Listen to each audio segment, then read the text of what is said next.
మారితే చక్రవర్తి అయి రాజ్యమునేలే రామయ్య తండ్రి మాటకై పదవిని బదలి అడవులకేగెనయా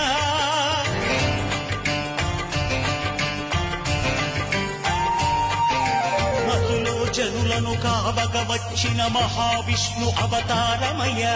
ఆలిని రక్కసుడపహరించితే ఆక్రోశించెనయా